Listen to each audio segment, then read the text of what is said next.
परिचय। हेलो विद्यार्थियों, जरा इस तस्वीर को देखो। ये दिखाती है कि एक लड़का क्रिकेट खेल रहा है। क्या आप जानते हैं कि बैट कितना लंबा होता है?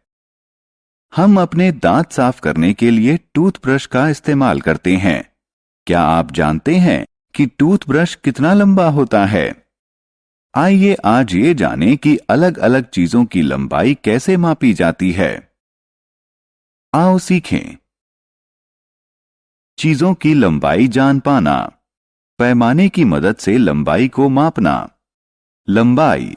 दोस्तों, जरा इस तस्वीर को देखो। ये एक बांस है। बांस के दो छोर होते हैं। बांस की लंबाई जानने के लिए हम इसे एक से दूसरे छोर तक मापते हैं। लंबाई। इस पेंसिल बॉक्स को देखो। इस पेंसिल बॉक्स की लंबाई है इसके एक से दूसरे छोर तक। जरा इस कंप्यूटर स्क्रीन को देखिए। क्या आप कंप्यूटर स्क्रीन की लंबाई का पता लगा सकते हैं? जी हां, कंप्यूटर स्क्रीन की लंबाई उसके एक से दूसरे छोर तक होती है। स्केल या पैमाना। पुराने समय में चीजों की लंबाई लोग अपने हाथ, बाजू या अपने पैरों से मापते थे, लेकिन इन तरीकों से सही लंबाई नहीं मिल पाती थी।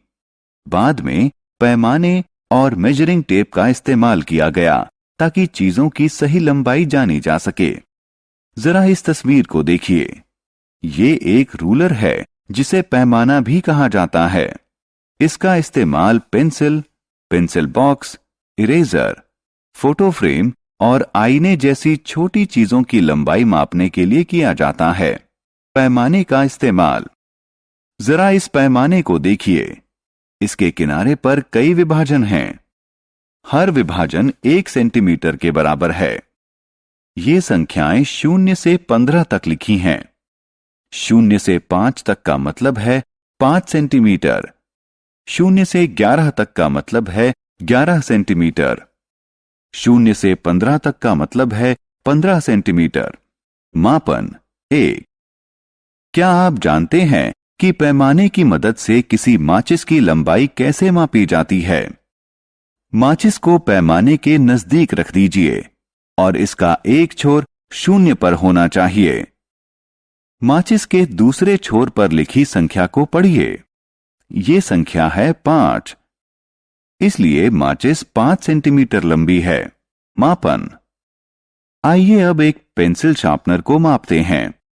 शार्पनर को एक पैमाने के नजदीक रखिए और इसका एक छोर 0 यानी 0 पर होना चाहिए।